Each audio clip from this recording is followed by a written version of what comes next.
اعوذ باللہ من الشیطان الرجیم بسم اللہ الرحمن الرحیم یا ایھا الناس اتقوا ربکم ان زلزلۃ الساعۃ شیء عظیم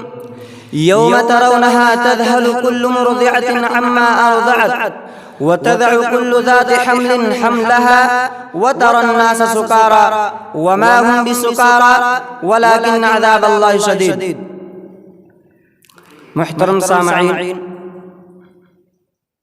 اساتذہ کرام، دینی ملی بھائیوں، نوجوانوں اور بزرگوں، پردہ نشین ماں اور بہنوں، آج کے اس پروگرام میں جس موضوع پر آپ لوگوں کے سامنے گفتگو کرنا چاہتا ہوں وہ ہے خشیت الہی، یعنی اللہ تبارک و تعالی کا ڈر اگر ہماری زندگی کے اندر رچ جائے، بس جائے، اگر ہمارے اندر اللہ تبارک و تعالی کا ڈر پیدا ہو جائے تو دنیا اور آخرت کے اندر اس کا رزلٹ کیا ملے گا، ہمیں اور آپ کو اس کا فائدہ کیا ملے گا، انشاءاللہ میں آپ لوگوں کے سامنے اسی موضوع پر گفتگو کروں گا۔ محترم سامعین، آپ اس بات کو ذہن نشین کر لیں کہ خشیت الہی یعنی اللہ تبارک و تعالی کا ڈر یہ ایک عظیم نعمت ہے، یہ اللہ تبارک و تعالی کی بہت بڑی دولت ہے، اور یہ نعمت، یہ دولت جس انسان کو میسر ہو جائے، جس انسان کو حاصل ہو جائے تو مقصد تخلیق کے اعتبار سے دنیا کے اندر اس سے بڑا کوئی امیر نہیں ہو سکتا۔ جس انسان کے اندر اللہ تبارک و تعالیٰ کا جنم لے تو دنیا کے کسی بھی موڑ پر اللہ اور اس کے رسول کے فرامین کو، اللہ اور اس کے رسول کے سدھانت کو پسے پشت نہیں ڈال سکتا ہے۔ جس انسان کے اندر اللہ تبارک و تعالیٰ کا ڈر پیدا ہو جائے وہ دنیا کے کسی بھی موڑ پر گناہ نہیں کر سکتا۔ محترم سامعین، ہمیں چاہیے کہ ہم اپنے اندر اللہ تبارک و تعالیٰ کا ڈر پیدا کریں، کیونکہ اللہ تبارک و تعالیٰ نے قرآن حکیم کے اندر ہمیں اور آپ لوگوں کو مختلف انداز میں ڈرایا ہے۔ کہیں اللہ تبارک و تعالیٰ نے قیامت سے پہلے واقع ہونے والے زلزلے کا تذکرہ کیا اور اس زلزلے کی وجہ سے انسان کے حالات کیا ہوں گے، اللہ تبارک و تعالیٰ نے اس کو بیان کر کے ہمیں اور آپ کو ڈرایا ہے۔ جیسا کہ اللہ تبارک و تعالیٰ سورہ حج کے اندر ارشاد فرماتے ہیں، یا ایھا الناس اتقوا ربکم، اے لوگو اپنے رب سے ڈرو، اپنے پروردگار سے ڈرو، اس سے ڈرو جو تمہیں پال رہا ہے، جو تمہیں روزی رساں کر رہا ہے۔ ان زلزلۃ الساعۃ شیء عظیم، کیونکہ قیامت کا زلزلہ بہت بڑی چیز ہے، قیامت کا زلزلہ بڑا خطرناک ہے، اور اس زلزلے کی وجہ سے انسان کے حالات کیا ہوں گے اللہ تبارک و تعالی نے اس کو بھی بیان کر دیا۔ یوم ترونها تذہل کل مرضعۃ عما ارضعت، اس دن تم دیکھو گے کہ ہر دودھ پلانے والی ماں اپنے دودھ پی رہے بچے کو بھی چھوڑ دے گی۔ میرے بھائیوں، میں آپ لوگوں کی توجہ پر طالب ہوں، آپ لوگ ترجمے پر غور کیجئے۔ یوم ترونها تذہل کل مرضعۃ عما ارضعت، اس دن تم دیکھو گے کہ ہر دودھ پلانے والی ماں اپنے دودھ پی رہے بچے کو بھی چھوڑ دے گی، یعنی ایک ماں ہوگی، اس ماں کے گود میں ایک چھوٹا سا شیرخوار دودھ پیتا بچہ ہوگا، وہ ماں اپنے بچے کو اپنے گود میں لے کر اپنے بستان سے چپکائے ہوگی، وہ بچہ اپنی ماں کے بستان سے اپنی غذا حاصل کر رہا ہوگا۔ اسی حال میں قیامت کا زلزلہ آئے گا۔ قرآن کے الفاظ ہیں، یوم ترونها تذہل کل مرضعۃ، اس دن وہ ماں بھی اپنے اس بچے کو بھی چھوڑ دے گی۔ اللہ اکبر! آج جس دنیا کے اندر ایک بچے کو جس ماں کے بغیر اور جس ماں کو جس بچے کے بغیر قرار نہیں ملتا ہے، لیکن قیامت کا زلزلہ ان دونوں کے اندر جدائی پیدا کر دے گا۔ یہ تو معاملہ رہا ان عورتوں کا جو عورتیں اس وقت مرضعہ ہوں گی، اس وقت جو عورتیں دودھ پلانے والی ہوں گی۔ اور آگے بڑھیے، وَتَضَعُ كُلُّ ذَاتِ حَمْلٍ حَمْلَهَا،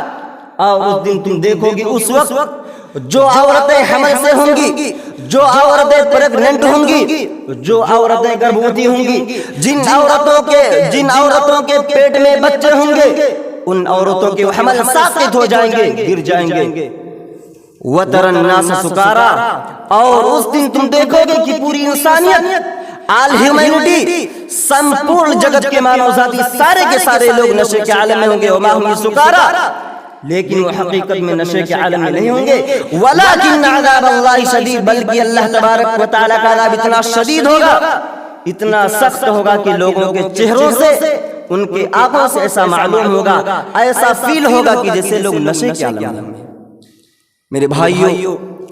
اس آیتین کے اندر اللہ تبارک و تعالیٰ نے قیامت سے پہلے واقع ہونے والے زلزلے کا تذکرہ کیا، اور اس زلزلے کی وجہ سے انسان کے حالات کیا ہوں گے اس کو بیان کر کے ہمیں اور آپ کو ڈرایا۔ اسی طرح سورہ حشر کے اندر اللہ تبارک و تعالیٰ ارشاد فرماتے ہیں، یا ایھا الذین آمنوا اتقوا اللہ، اے وہ لوگو جو ایمان لائے ہو، اتقوا اللہ، اللہ تبارک و تعالیٰ سے ڈرو، وَلْتَنْظُرْ نَفْسٌ مَا قَدَّمَتْ لِغَدٍ، اور تم میں سے ہر نفس، ہر انسان اپنے آپ کا محاسبہ کرے، اپنے آپ کو جانچے، اپنے آپ کو پرکھے، ما قدمت لغد، کہ کل کے لیے اس نے کتنی تیاریاں کی۔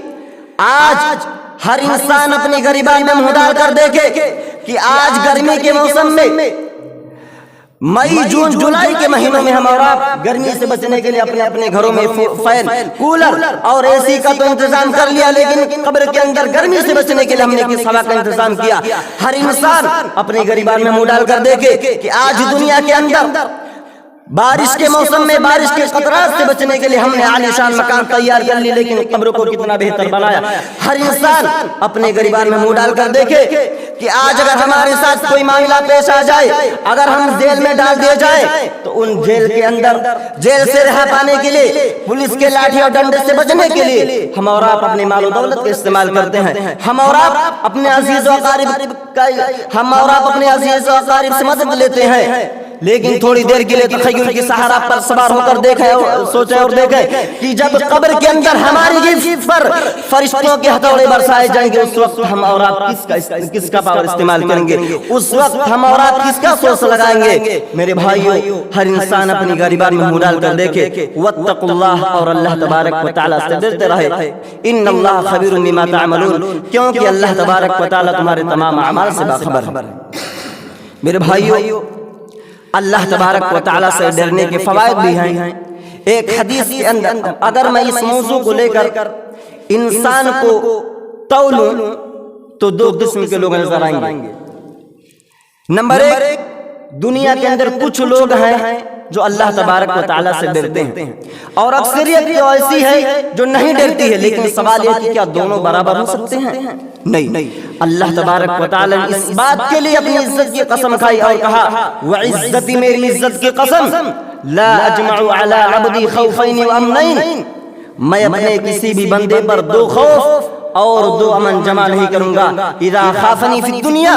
میرا جو بندہ دنیا میں مجھ سے ڈرتا رہا، مجھ سے ڈر کر زندگی گزارتا رہا، اللہ اور اس کے رسول کے فرامین کے مطابق زندگی گزارتا رہا، امنتہ یوم القیامہ، تو میں کل قیامت کے دن، پرلے محاپرلے کے دن، ڈے آف ججمنٹ، فیصلے کے دن ہم اس کو امن و سکون سے نوازیں گے۔ وَإِذَا أَمِنَنِي فِي الدُّنْيَا، اور میرا جو بندہ دنیا میں مجھ سے نڈر رہا، مجھ سے بے خوف ہو کر زندگی گزارتا رہا، دنیا کی عیش و عشرت کو حاصل کرنے کے لیے حرام و حلال کی تمیز کو ترک کر دیا، اخفتہ فی الآخرہ، تو کل قیامت کے دن ہم اس کے اوپر اپنے خوف مسلط کریں گے۔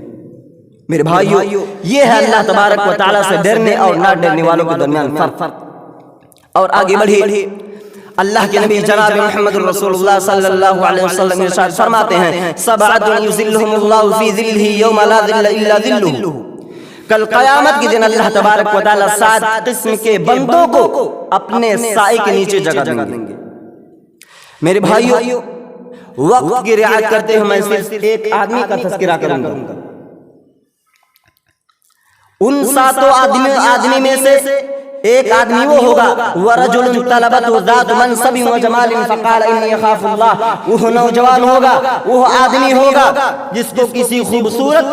عہدے اور منصب پر فائز ہونے والی عورت نے دعوت زنا دیا ہو، دعوت گناہ دیا ہو، اور وہ نوجوان، وہ انسان اس عورت سے صرف اتنا کہہ دیا ہو انی اخاف اللہ، اے میری بہن میں اللہ تبارک و تعالیٰ سے ڈرتا ہوں، میں تیرے ساتھ یہ بدفعلی اور بدکاری نہیں کر سکتا۔ محترم سامعین، اس ٹکڑے کی تشریح میں آپ لوگوں کے سامنے ایک واقعے کے ذریعے کر دیتا ہوں، اس کے بعد میں اپنی باتوں کو ختم کرتا ہوں۔ ایک صحابی ہیں جن کا نام حضرت مرثد بن ابی مرثد الغنوی رضی اللہ عنہ۔ یہ ایک نوجوان صحابی ہیں، ان کا اسلام لانے سے پہلے یعنی زمانے جاہلیت میں ان کا ایک عورت سے ریلیشن تھا، سمبندھ تھا، تعلق تھا۔ ہم اپنی زبان میں یہ کہہ لیں کہ ان کا ایک عورت سے افیئر چلتا تھا۔ لیکن جب انہوں نے اسلام کو قبول کیا، جب اسلام کو انہوں نے سویکار کیا، ایکسپٹ کیا، تو ان کا کام کیا تھا؟ ان کا کام یہ تھا کہ مکہ کے مشرکوں نے مدینہ کے کچھ مسلمانوں کو اپنے ہاں قید کر لیا تھا، تو یہ بیچارے حضرت مرثد بن ابی مرثد الغنوی رضی اللہ عنہ اپنے ان بھائیوں کو مکہ کے مشرکوں کے قبضے سے چھڑا کر مدینہ لا کر پہنچاتے تھے۔ اور آپ لوگ جان لیں کہ مکہ سے مدینہ کی جو مسافت ہے وہ 450 کلومیٹر کا فاصلہ ہے۔ اللہ اکبر، 450 کلومیٹر کا فاصلہ، 450 کلومیٹر کی مسافت اس لیے طے کر رہے ہیں تاکہ میں اپنے بھائیوں کو مکہ کے مشرکوں کے قبضے سے چھڑا کر مدینہ لا کر پہنچاؤں۔ یہ جذبہ تھا ان کے اندر۔ جب یہ صحابی اپنے بھائیوں کو مکہ کے مشرکوں کے قبضے سے چھڑا کر مدینہ کی طرف واپس ہو رہے تھے، تو اتفاق سے ان کا گزر ایک ایسے راستے سے ہوا کہ اس راستے کے اندر اسی عناق نام کی عورت کا مکان پڑ گیا۔ جس عورت سے ان کا تعلق تھا زمانے جاہلیت میں، جب اسلام کو قبول کیا، اپنے بھائیوں کو لے کر مدینہ کی طرف واپس ہو رہے تھے، تو ان کا گزر اسی راستے سے ہوا کہ اسی راستے کے اندر اسی عناق نام کی عورت کا مکان پڑ گیا۔ اور وہ عورت اپنے گھر کی کھڑکی سے جھانک رہی تھی، اچانک اس کی نظر حضرت مرثد رضی اللہ عنہ پر پڑی۔ وہ فوراً پہچان گئی اور کہتی ہے مرحبا واہلا ہلم بت عند اللیلہ، اے میرے محبوب مرثد، اے میرے محبوب مرثد آ جاؤ، آج کی رات تم ہمارے ساتھ گزارو، میں آپ کا استقبال کرتی ہوں، میں آپ کا موسٹ ویلکم کرتی ہوں، میں آپ کا سواگت کرتی ہوں۔ آج کی رات تو ہم دونوں عیش سے رہیں گے، آج کی رات ہم دونوں رنگلیاں منائیں گے۔ میرے بھائیو، تھوڑی دیر کے لیے تخیل کی سہارا پر سوار ہو کر دیکھیں اور سوچیں کہ رات کا وقت ہے، ایک عورت بڑھ چڑھ کر دعوت زنا دے رہی ہے۔ اب حضرت مرثد رضی اللہ عنہ کو اس عورت سے بدکاری کرنے سے، بدفعلی کرنے سے کون سی چیز روک سکتی ہے؟ اور اس زمانے میں CCTV کیمرے موجود نہیں تھا، ویڈیو کیمرے کا ڈر نہیں تھا، پولیس اور لاٹھی کا ڈر نہیں تھا۔ ڈر تھا تو صرف اس ذات اقدس سے جو اپنے بارے میں اعلان کہتا ہے یعلم خائنۃ الاعین ما تخفی الصدور، اللہ تبارک و تعالیٰ کی ذات تو وہ ہے جو تمہاری نگاہوں کی چوری کو بھی جانتی ہے۔ جب تم راستہ چلتے ہو، نظریں سامنے ہوتی ہے، لیکن نظر کا جو نشانہ ہوتا ہے وہ دائیں یا بائیں ہوتا ہے، اللہ تبارک و تعالیٰ اس کو بھی جانتا ہے۔ وما تخفی الصدور، تمہارے دل کے اندر کیا چھپا ہوا ہے، تم ذہن کے اندر کیا سوچ رہے ہو، تمہارے ذہن میں کون سی کھچڑی پک رہی ہے، اللہ تبارک و تعالیٰ اس کو بھی جانتا ہے۔ میرے بھائیو، حضرت مرثد رضی اللہ عنہ کہتے ہیں نہیں اے اعناق، پہلے کی بات الگ تھی، پہلے میں اسلام نہیں لایا تھا اور اب میں اسلام لا چکا ہوں۔ اسلام لانے کے بعد، مسلمان ہونے کے بعد، نبی کا کلمہ پڑھنے کے بعد، اسلام کے اندر زنا کی کوئی پرمیشن نہیں، زنا کی کوئی اجازت نہیں۔ اس لیے اعناق، میں تیری اس دعوت کو اپنے جوتوں کے نوک سے ٹھکرا رہا ہوں۔ اے اعناق، میں تیری اس دعوت کو اپنے جوتوں کے نوک سے ٹھکرا رہا ہوں۔ میرے بھائیو، یہ کہہ کر حضرت مرثد بن ابی مرثد الغنوی رضی اللہ عنہ بیچارے آگے بڑھ گئے۔ وہ عورت مکار تھی، بد چلن تھی، فاحشہ تھی، وہ چیخ و پکار کرنے لگی اور کہتی ہے یا اہل الخیام ھذا الذی یحمل اسراکم، اے لوگو جلدی اٹھو، یہ دیکھو حضرت مرثد میرے پاس غلط نیت سے آیا تھا، مجھے چھیڑ رہا ہے۔ اس عناق نام کے محلے والے نیند سے بیدار ہوتے ہیں، لاٹھی ڈنڈا لے کر حضرت مرثد رضی اللہ عنہ کو دوڑاتے ہیں۔ وہ بیچارے اپنے ایمان کی حفاظت کرتے ہیں، اپنے اسلام کو داغدار ہونے سے بچاتے ہیں اور اپنی عزت و آبرو کی حفاظت کرتے ہوئے مدینہ آ کر پہنچتے ہیں۔ میرے بھائیو، کہنے کا مقصد یہ ہے کہ وہ لوگ تھے، وہ بھی ایک مسلمان تھے، لیکن ان لوگوں کے اندر اللہ تبارک و تعالیٰ کا ڈر کس قدر بسا ہوا تھا۔ ضرورت اس بات کی ہے کہ ہم اور آپ اپنے اندر اللہ تبارک و تعالیٰ کا ڈر پیدا کریں، اللہ تبارک و تعالیٰ سے دعا کہ بار الہی ہم تمام مسلمانوں کے اندر اپنے خوف کو کوٹ کوٹ کر بھر دے، تاکہ ہم جہاں کہیں بھی رہیں تو اس سے ڈرتے رہیں، اور ہم تمام مسلمانوں کو جب تک اس دنیا کے اندر زندہ رکھ اسلام پر اور ہمارا خاتمہ تو ایمان بالخیر پر۔ وآخر دعوانا ان الحمد للہ رب العالمین والصلاۃ